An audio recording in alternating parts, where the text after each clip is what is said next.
Hello, everyone. Can you hear me? All right, here we go. So exciting times. I'm the last panelist, kind of excited about it. I'm going to talk to you a little bit about my work, my process, but mostly about my process. Also to develop this Cree monospace font that I've been doing for my master's degree, which I have finished and still continuing, obviously, because you never finish the type. Thank you very much, Kevin, for that very informative panel. That was amazing. All right, so here we go. I will start with my PDF presentation. So the name of my presentation is called a Mâmawô, or all together, meaning that this sense of being together and sharing together, and also within Cree context, we share also with animate and inanimate objects. I'll kind of explain that as we go through. I'll try to make it short so we can develop some Q&As at the end. So right now I'll be talking to you about my influence and responsibility. I'll also talk to you about my Cree research methodology, my Cree graphic design methods, and my research and creation. My influence and responsibility is obviously to all the women in my life, because without them, I wouldn't be here. This panel goes out to my mom that passed a few years ago. And also because I'm from a very matriarch family, women always have the last word. And I try to do all of my work towards the continuation of the women in my life that preceded me, that are with me now, and that were in the past. I will give a shout out to my maternal grandparents. My grandfather actually translated a lot of hymns and Bibles in Cree, helped linguists translate Cree syllabics, do Cree syllabics. And also my grandmother, who at legally blind at 69 years old, decided to become an art student at the University of Manitoba and graduated, and is probably one of the first Indigenous women to have a bachelor's degree from the University of Manitoba. So I have a shout out to them. So big shoes to fill in that regards. I come from a very long line of politically involved people, always towards gathering up community, Indigenous or not.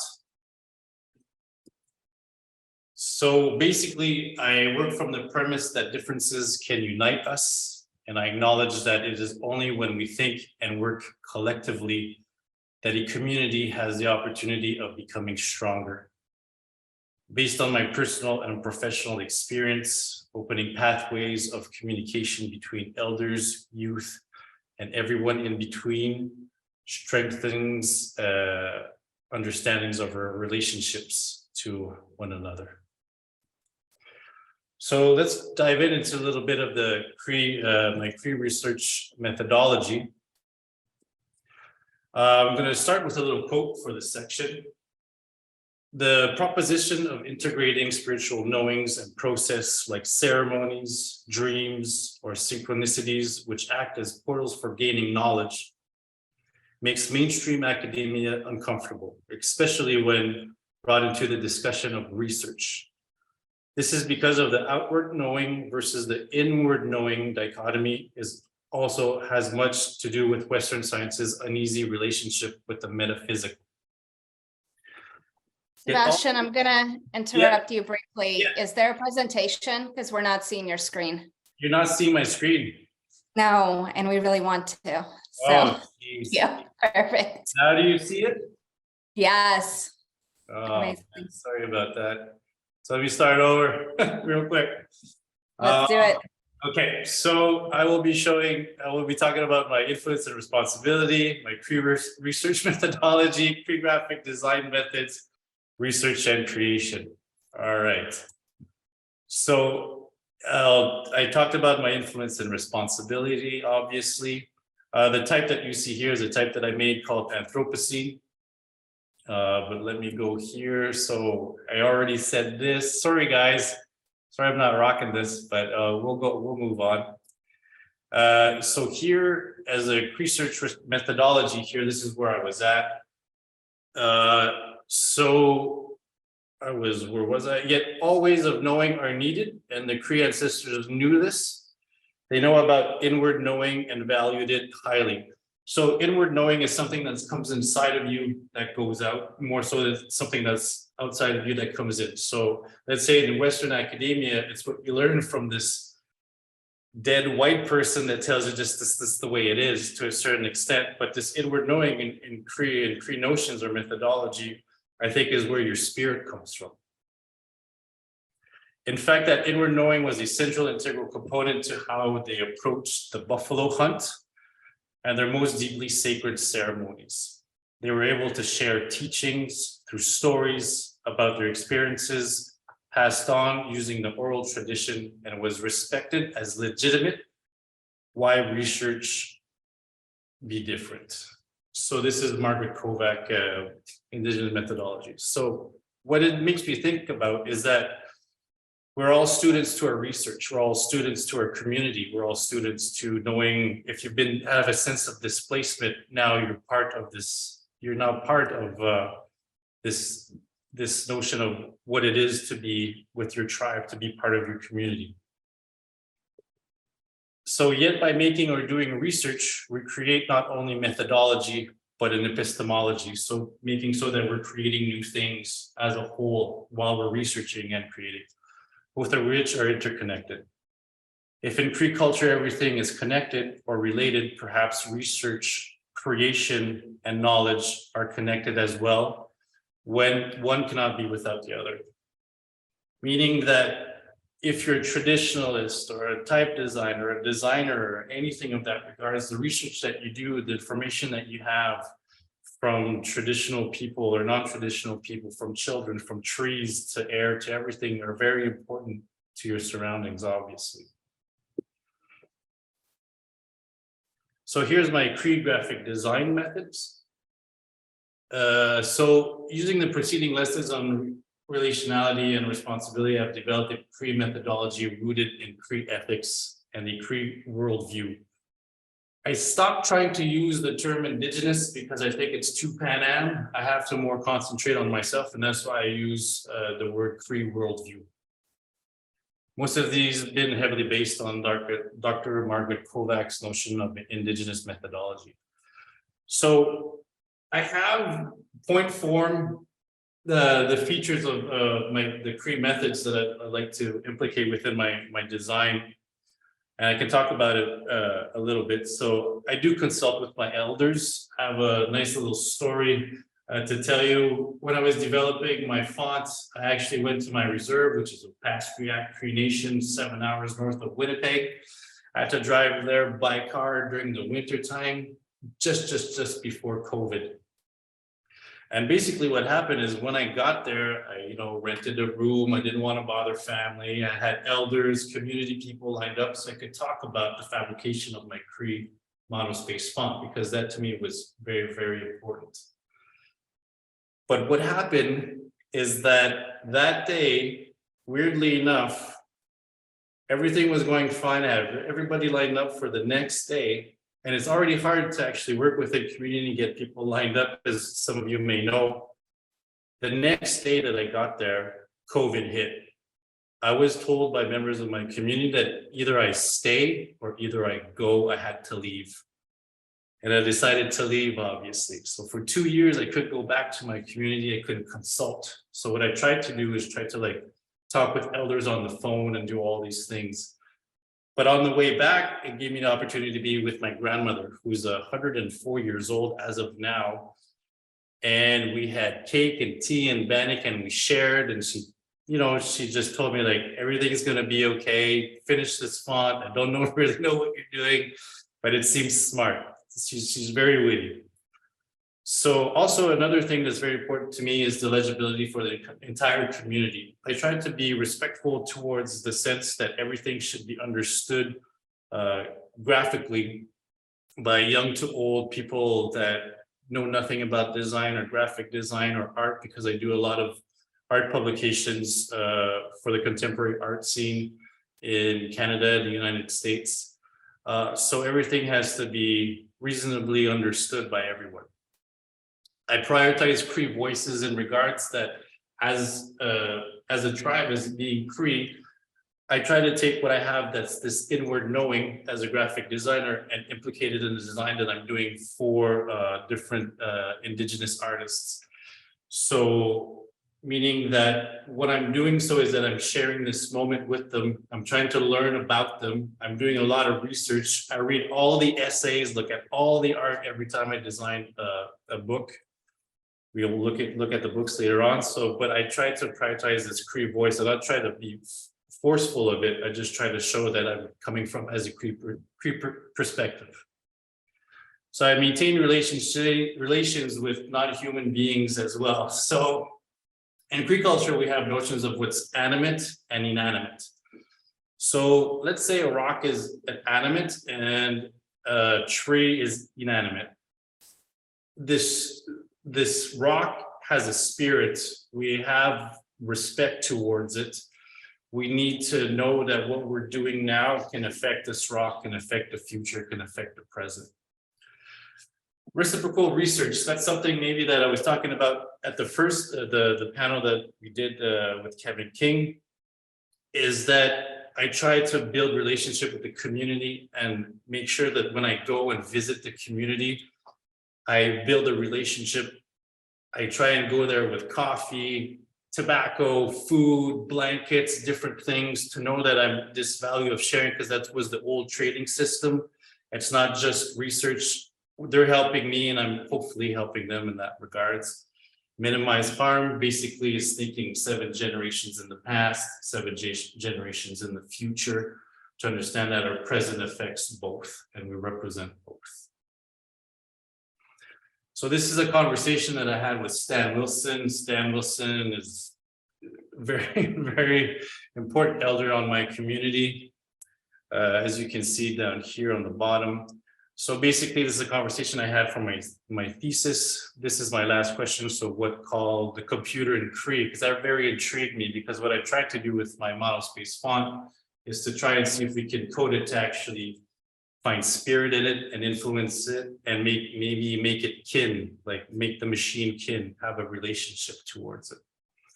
So the one thing that comes to mind immediately, this is Stan Wilson answering, is Opaskwayak. That's the shaking tent. So the person that is doing the ceremony, the story is that the person could do remote viewing. The computer is similar idea. They're doing remote viewing, kind of like social media, Facebook, all these things. I was never asked that question before, but I have heard of people suggesting words, but I can't remember any of them. So basically the shake tent ceremony is one of the most powerful ceremonies in Cree country. What it is one person in one tent communicating directly with the creator, and people are asking questions towards the tent, and the person that's in the tent is actually a medium between the creator and the earth and the people around it. So my afterthoughts after this was, by saying that the computer is a Opaskwayak, does this mean we can say that the computer is a ceremony? Can it be viewed and expressed as a middle ground between the spirit world and the real world? If we talk code to the computer in Cree, will we activate the ceremonial aspect of it? Are we all shakers, but we just don't know it? Meaning as shakers as well, is that when you're a shaker is somebody that actually, and basically what has been said a lot in a lot of the panels is that we're struggling towards something. We're trying to shaking something. We're trying to deform something, take back something, or push back against something. But always in these notions of sharing. So we're trading these things. So it's either you do it in a political way, an artistic way, any which way, writing. So basically that also could be a shaker, somebody that changes things at the same time. When I was an adolescent, a medicine man told me I was going to be a shaker, one that does the shake tent ceremony, either by doing politics, music, academia, or doing it the traditional way. It's always weird how things can turn full circle, that things calls me back to ceremony. So obviously I did ceremony for 5 years. In Cree culture, what we do have is that when you lose your mother, you shave your hair. So I had to shave my head, could do ceremony for 2 years, and that was great. That was fun, but now I have to like grow back my hair possibly, and we'll see how that goes. So the Cree technology that I will talk about is try to find a ceremony with the machine. The Cree syllabic font is necessary because it enables a conversation with the machine. Even if the machine does not understand the language, we speak to and program the computer with monospace fonts. Monospace fonts, obviously, some of you might know, just a font that takes us the same space, and you need to code with a monospace font. The computer, I'll kind of explain it as I move forward. Hopefully, by using a Cree monospace font, we can develop a deeper and more complex dialogue than we might expect. So first off, start with research, right? As I mentioned before, as you can see, this is my grandfather, Ahab Spence right here, working for called Indian Eskimo Economic Development Branch, Department of Indian Affairs and Northern Development. He didn't stay there very long, basically because of, you know, all the bureaucracy that was there, but he made a point of taking a document and translated it in Cree. As you can see here, this is probably the typewriter that was used that is not being found now. They're still around, and you can see the translation here. So I did a big research, and since my grandfather started doing Cree syllabics or tried to formulate Cree syllabics, I am just transitioning to actually make them myself. So it's as if I'm continuing on that legacy, which is very important in my Cree culture. As you can see, I draw them out on a piece of paper.